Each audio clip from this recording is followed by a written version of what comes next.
This is Lisa from Mobile Tech Review, and today we're going to look at the Samsung ATIV Smart PC Pro 700T. You know Samsung, a lot of words in that title. We just call it the Samsung ATIV 700T, not to be confused with the 500T, which is their Intel Atom-based tablet with a similar form factor. 11.6-inch display, full to HD 1080p, Wacom digitizer inside, Intel Core i5, 4 gigs of RAM, 128 gig SSD. You get the idea. Like the Surface Pro, this basically is an Ultrabook inside of a tablet outfit. 11.6 inches, stained black casing here. Comes with, in the box, a matching keyboard dock, transformer style, clips right on. We're going to look at it now.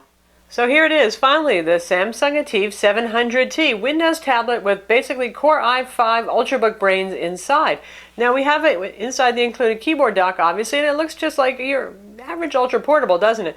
It's pretty boring, to be honest, looks-wise. It's black, it's plastic, it is what it is. When you look at it this way, you're not going to say, ooh and ah. But this keyboard dock does get the job done for those of you who need, particularly, well, a lot of typing, a lot of keys. We have a trackpad right here, not the world's best for multi-touch, but it works, and there was a driver update out we got right out after unpacking the thing and setting it up. That improves stuff somewhat. And there's a release button right here to release it, a little firm to press, and then there you go, just the straight tablet. 11.6 inches, as I said. This looks a lot like the Samsung Series 7 Slate that we reviewed not too long ago. Has a little bit more curve going on to the side, and we'll compare those in a minute. Now you can see, for those of you who do own the Samsung Series 7 Slate, that the dock connector has changed. So that means that your old accessories do not work with this guy. These holes right here are for the locator arms that are on the keyboard dock to, well, try to hold it in place. We haven't had much luck with that. We'll talk about that. Little charging port right here. This side we have micro HDMI under a little door. These are our volume controls. Lots more doors up here and buttons. Here we have our power button. This is our screen rotation lock button. Combo microphone headphone jack right here. This is the exhaust vent for the fan inside. USB port right up here under this door right here. USB 3.0, as you can see, nice and blue. Microphone up here built in. Micro SD card slot under this door, SD-XC compatible. If this had 3G or 4G, which it does not, that's where the card would go there. And on this side, nothing going on at all, except for, aha, this is where the pen comes out.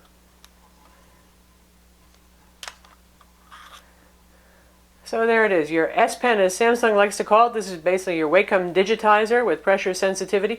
Small pen, obviously, not big. They did that so they could actually make a garage or silo for it. A lot of people complain when there's no place to put their pen. So Samsung gave you a small pen. Has a single clicky button over here, does not have the eraser function up top, obviously. This is interchangeable with other Wacom tablet-friendly pens. We've been using our Samsung Series 7 Slate pen, for example, which is a much nicer pen to use instead. And this is that pen. You can actually still buy this from Samsung, and you can see it looks much more like a mechanical pencil, full size. Has the eraser here, has a button on the side. More comfortable to hold. You can also use the Surface Pro pen with this, which looks almost identical to the Samsung Series 7 Slate pen we just showed you. If you take a look at the back, glorious black plastic. Not slippery like the 500T that we looked at. That's the Intel Atom-based version of this tablet. This one, well, it's not super grippy either, but it's not as slippery, slick, dangerously slippery as the 500T. So it's black plastic here. A little bit of an attempt to make it look like metal, a brush finish you can see there. Also, you can see that it does pick up fingerprints. And these are intake vents over here, and also some passive cooling vents for the motherboard that's inside. Generally speaking, it doesn't get too hot. The fan does not roar. The first day we had it, it was doing a lot of Windows updates, and it did, you know, roar, but don't worry about that. When it's done with that stuff and you're done installing your software, doing productivity or artwork, it's pretty much quiet. Even watching something like streaming HD videos, fan was near silent on it. Now if you're going to play games or process HD video on this, then you'll hear the fan. One thing to note right here, this is something Samsung's been doing with their Android tablets. So it's a little hard to see, but there are speaker grills facing at you. How brilliant is that? So it's not being muted by the desk or your hands. The bad news is it's not particularly loud. One of my tests is I use this while I use my exercise bike, which is not a very loud machine, and I actually had to use external speakers with this, couldn't hear it, whereas my Kindle Fire HD 8.9 inch is plenty loud enough to hear. Go figure.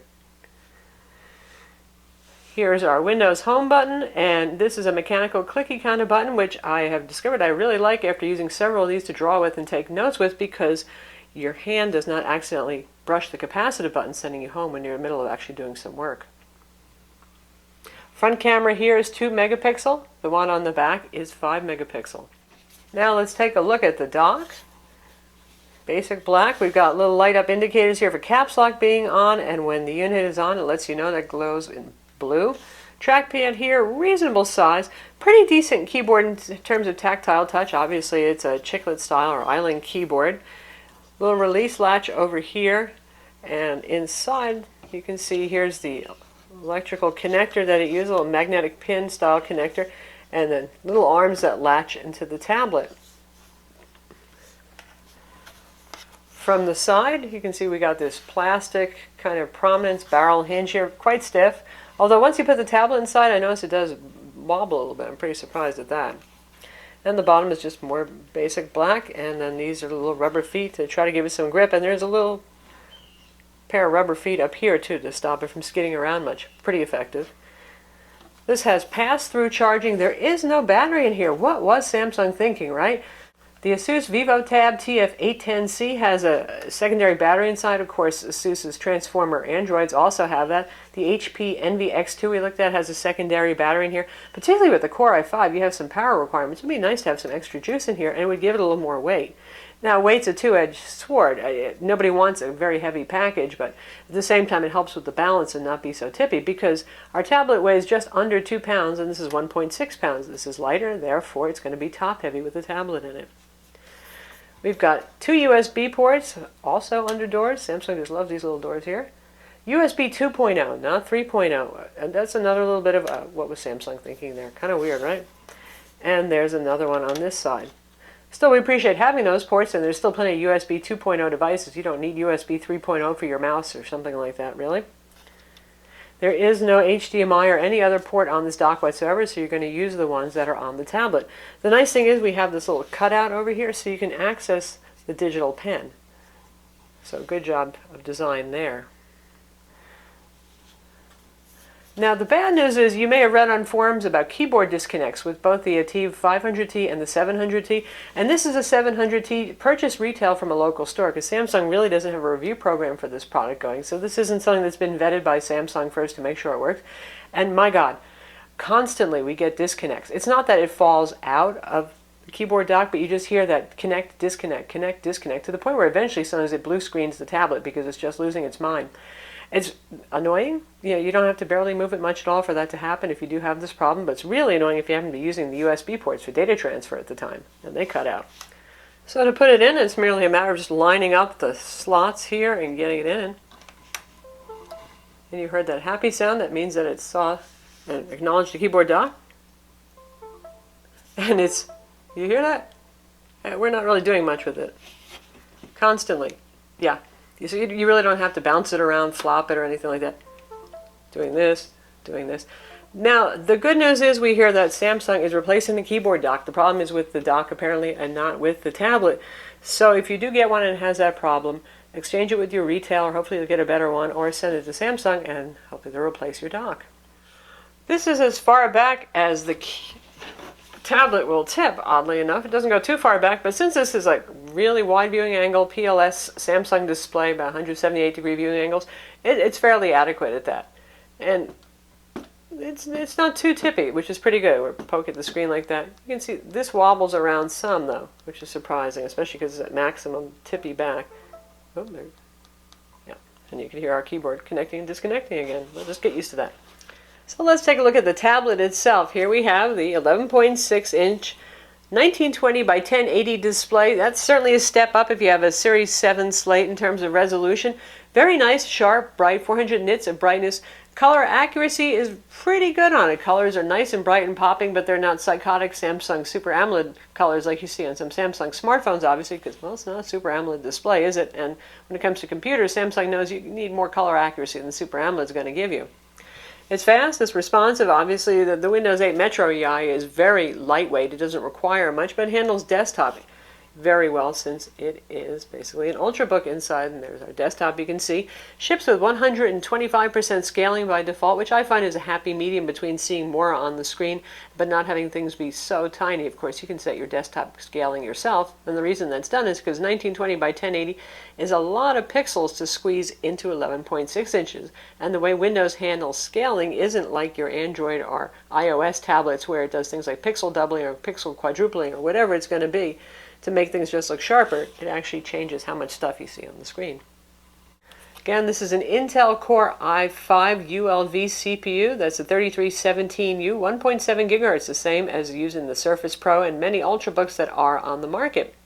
4 gigs of DDR3 RAM that is not expandable. It has 128 gig Samsung SSD in there. Samsung makes good SSDs, so that's just fine. Some folks have already popped this open and replaced their mSATA drive. It's not the world's most horrible thing to do, but I would say you have to be pretty geeky to want to do that. It has dual band Intel Wi-Fi 6235 802.11 BGN with Intel WiDi. A lot of these tablets have not had WiDi, so those of you who are in love with wireless displays so you can connect your TV without using the HDMI cable, well, you'll be thrilled about that. Bluetooth 4.0, ours does not have NFC, nor does it have a GPS. The model that you're going to find in stores for $11.99 in the US does not have 3G or 4G either. Of course, you can use your phone's mobile hotspot feature or use a MiFi. When it comes to synthetic benchmarks, I was a little surprised we didn't see a somewhat higher score. It scored 4,044 on PC Mark 07, and we've been seeing numbers more like the 46, 57 on the Surface Pro, a little bit higher in the 47 to 4800s for some Ultrabooks and the Sony Vaio Duo. I think in part the graphics performance is bringing it down a little bit. Maybe you could use a niftier graphics driver because those numbers are lower than on Surface Pro. You can see our scores right here for the Windows Experience Index, 6.9 for the processor, which is every notebook, Ultrabook, and tablet scores that has the CPU, 5.9 for memory. Graphics for desktop, 4.5, gaming graphics, 6.2, and the SSD scores an 8.1, which again is what we usually see with fast SSDs on these devices. Now, after we set this guy up, Windows Update wanted to install an updated Intel graphics driver. We let it do that, and brightness control stopped working.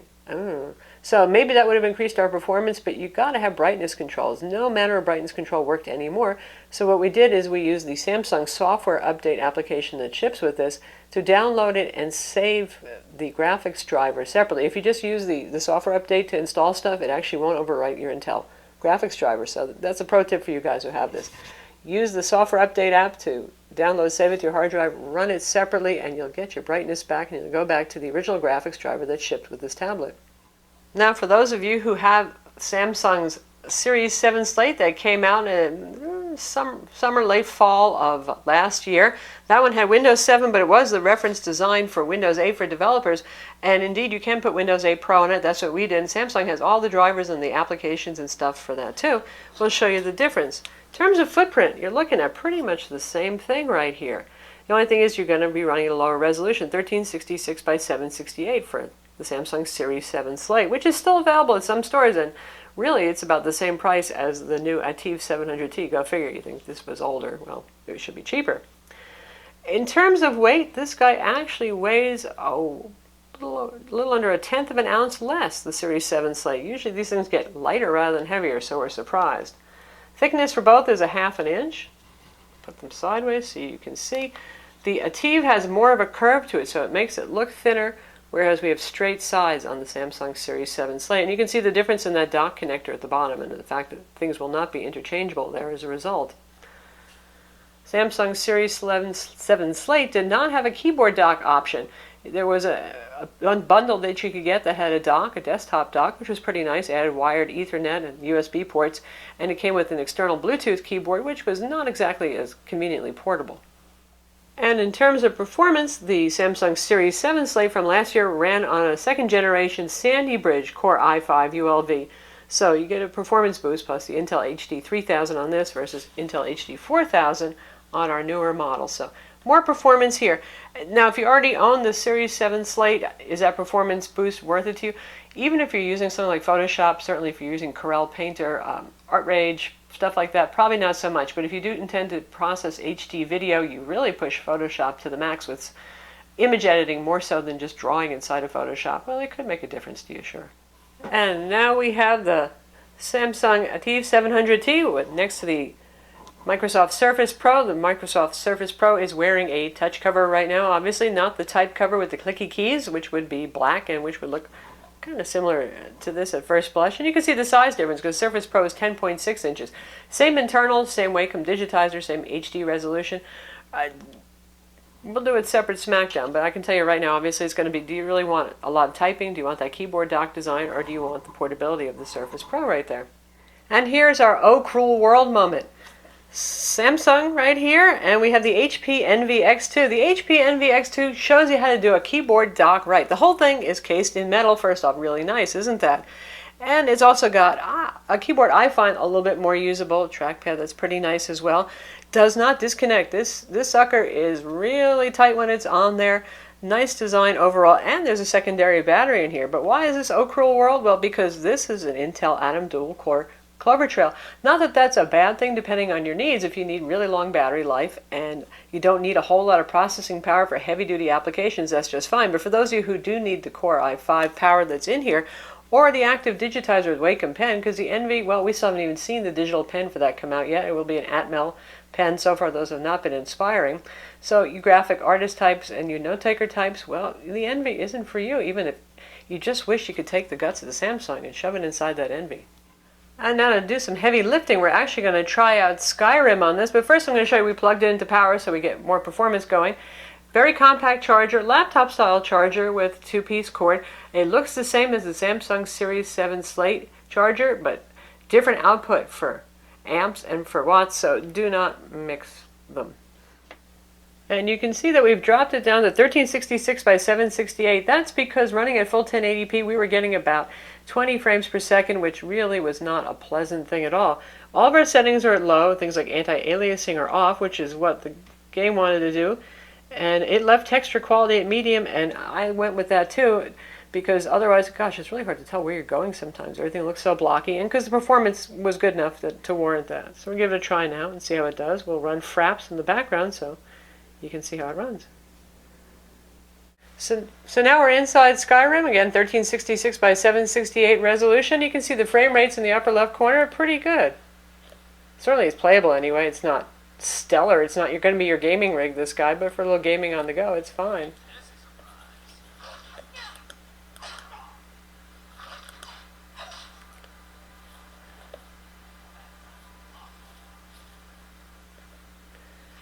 The frame rates are actually improving as we move along here.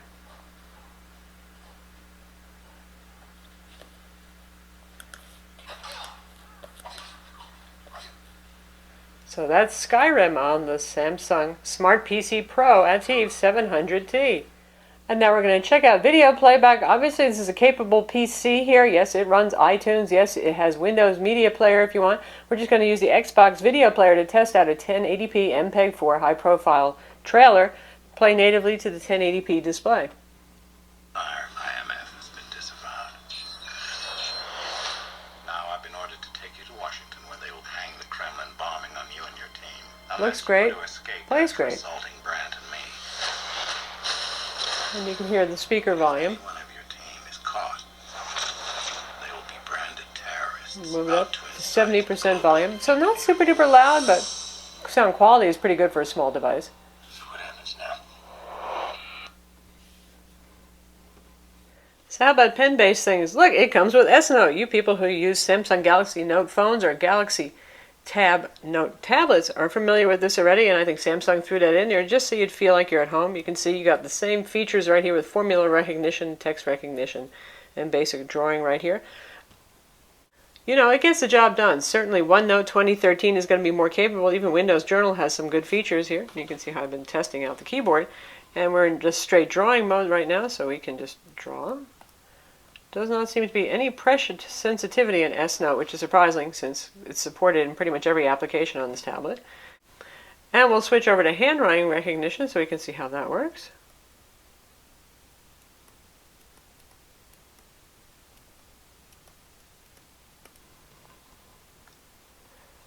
And there it is. It recognized correctly. You can see it glommed it onto the end of the last sentence. S-Note, if you've used it on Android devices, you know that it really is not big on inserting spaces between things, so you got to do that yourself. You can also insert images. You can insert voice notes. So it's not bad for free. And then on the desktop here, you can see we have Mini S-Note, which is, again, sort of like the mini app that you get on Android devices. Just a little quick text entry kind of thing going on here. Of course, you could draw too if you wanted to, draw directions.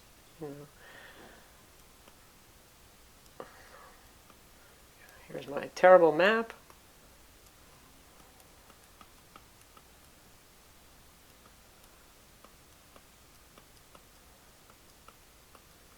Tell you to turn left, even though I have you turning right, but that's okay. Now let's look at an app that's a little bit more serious. We're going to check out ArtRage Studio Pro first. And we're going to open up a picture that we have been working on.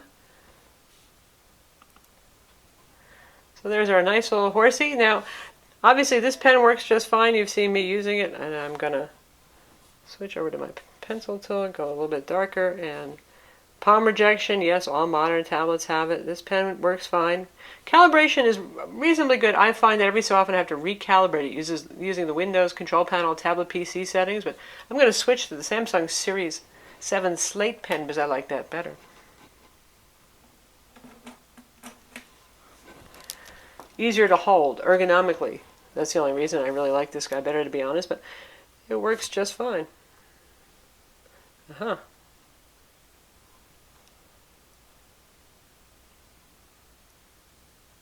you can see my pen calibration has just gone off again. A little bit annoying that that's happening. But certainly nice, responsive, quick. Diagonal lines are pretty steady as my hand is at any rate when I go slowly. Tracking, very good there. In terms of speed and the smoothness of those circles, excellent stuff right there. And now we're in Adobe Photoshop CS6, and pressure sensitivity is here right out of the box. Now that's been a problem with tablet PCs in general, and those of you who like to draw inside of Photoshop know that you have to wait for those wicked WinTab drivers.